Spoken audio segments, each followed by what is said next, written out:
Hi Taurus, this is your March reading.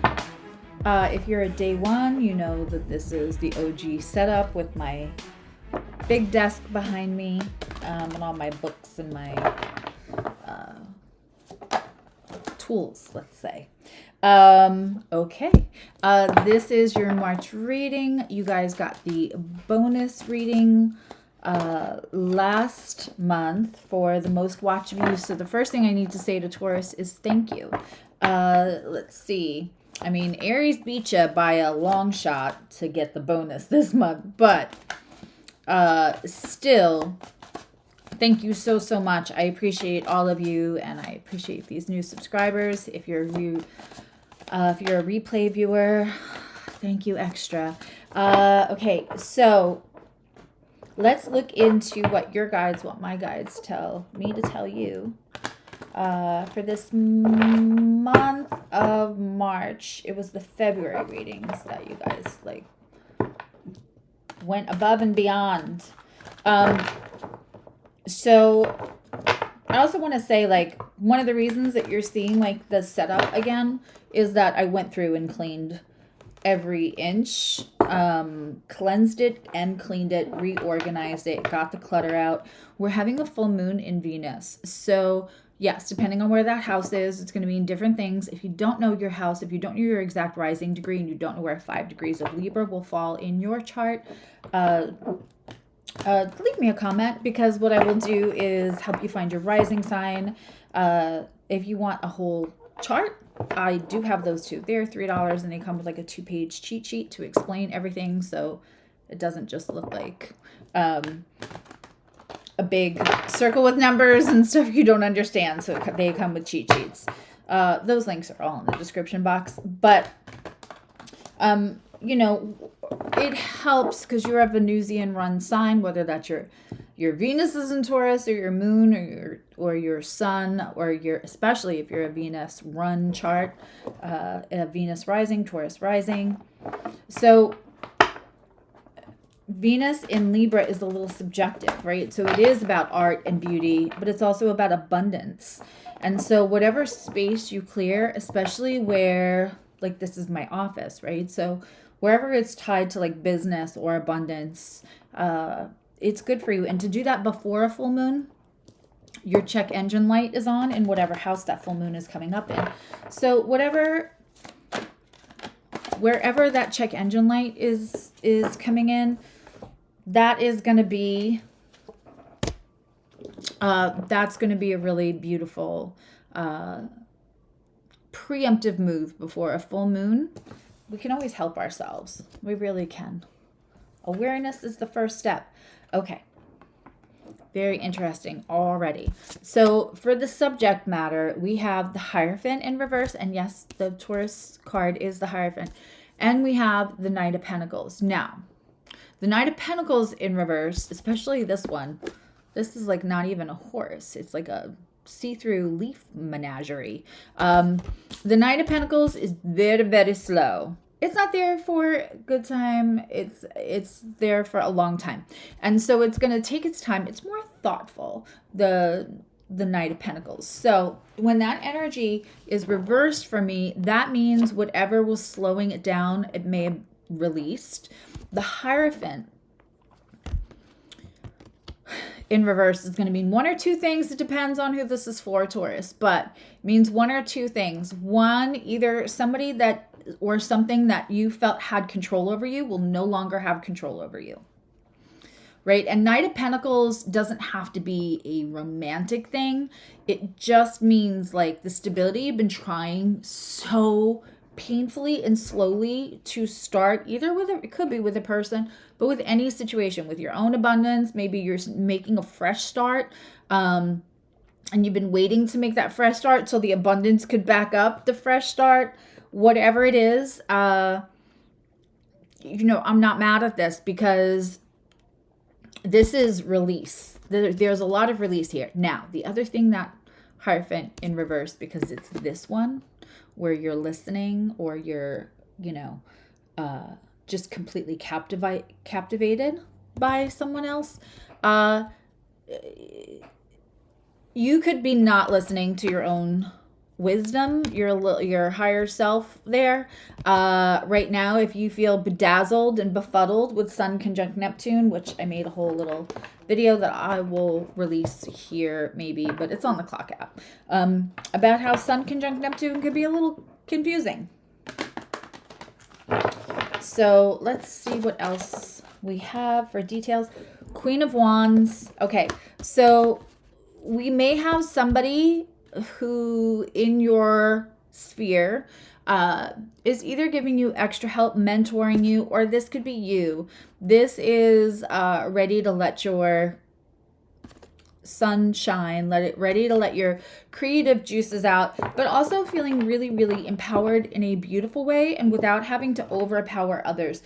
Look how beautiful this Queen of Wands is. This Queen of Wands, her little peacock dress, that's gorgeous. If they made a skirt like that, I would wear it. Okay. And interesting, we have this kind of sunflower that almost looks a little bit like a dandelion. Very interesting for me, because there's another card that has dandelion in this deck.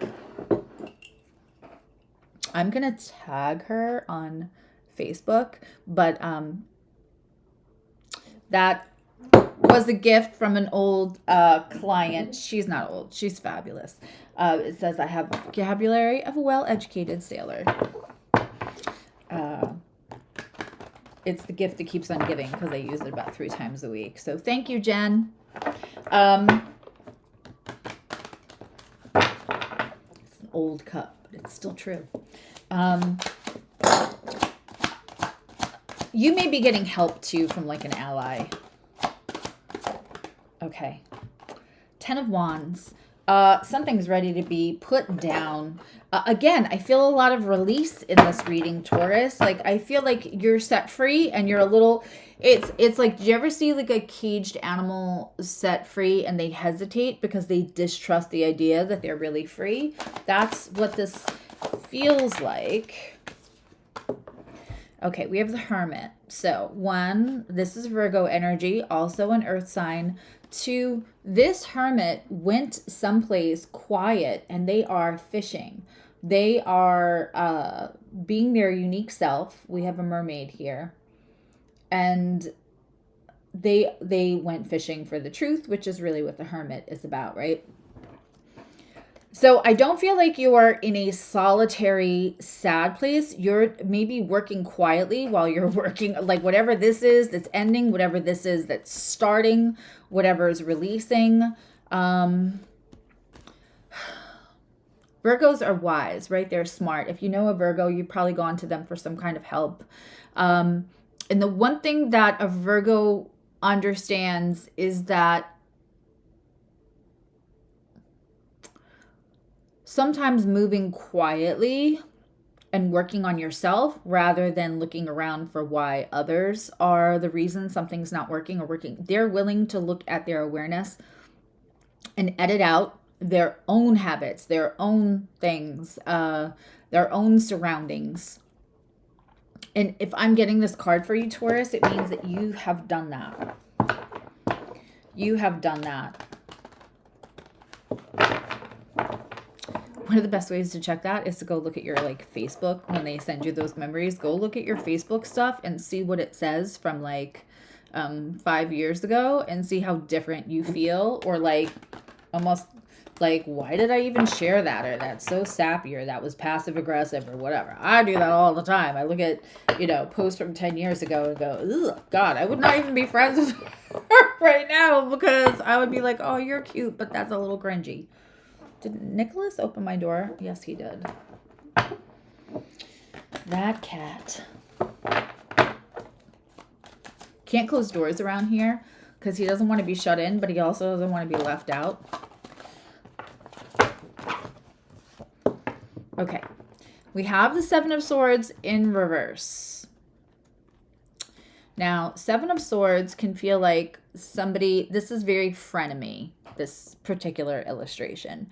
So it looks like all flowers and pretty things, and it's a snake trying to steal your eggs, the things that you're trying to rebuild. This also is about focusing energy on one thing and neglecting others. You'll know what that means. This also, Seven of Swords in reverse, means that you can be a little less trepidatious about the honesty of whatever this situation is. If you've been stung many times before and you like feel, I don't think you're going to be stung.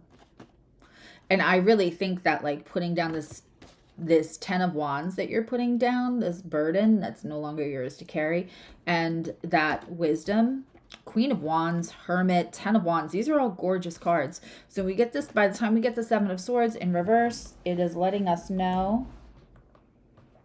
That's Nicholas crawling when his fur just grazes my ankles. That 7 of Swords in reverse is really about knowing that you can have trust in this situation. Let's see what else. Let's see what else.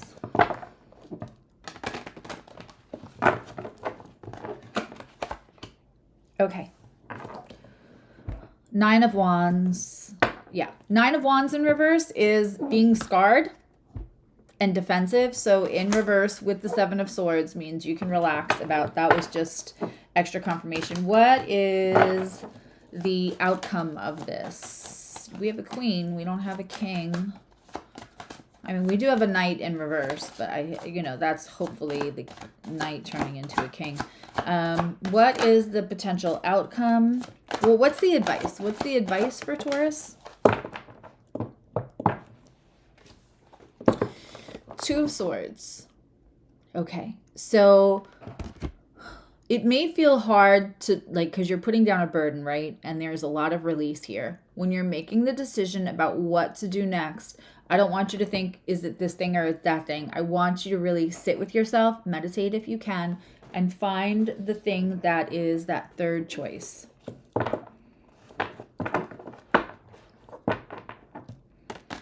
Third choice. Because you're going to use your intuition to make this decision. Taurus, what's the potential outcome of this release? What does this bring you other than, no, I need it to pop all the way off. Here we go. The World. Complete change.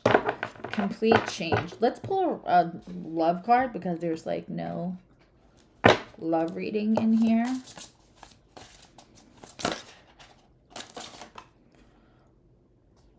Mirroring.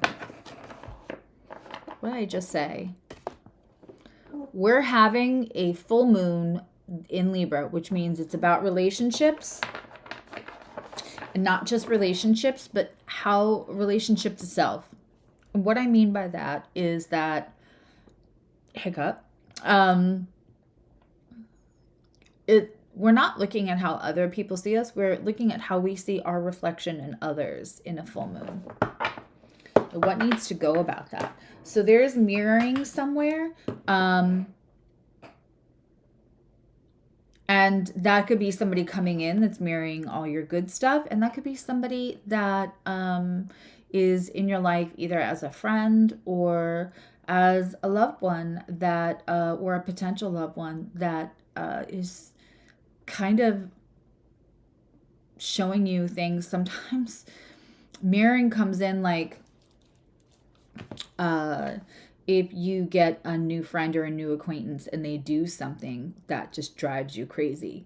If you are long-winded and all of a sudden somebody else comes in and they can use 30 words instead of 5, that would have been sufficient. And you're a 10 words instead of 5 kind of person. Sometimes that person just comes in to be like, if you're triggered or annoyed by their habit, but their habit is exaggerated of yours, it's like universe coming in to saying like, on a smaller scale, this is something that maybe will benefit you to move out of your way or to work on.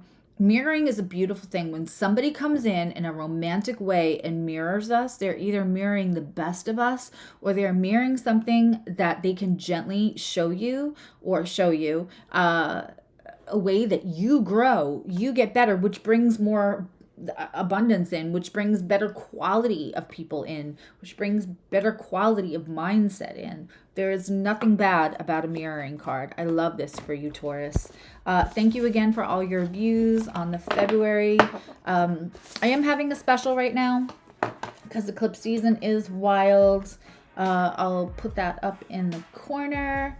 And, you know, if you want to book an appointment and use that code, or you want to join membership or learn about membership or any of that, that's all in the description box. You know where it is. You're on the internet. I love you. Now you love you. Bye, Taurus.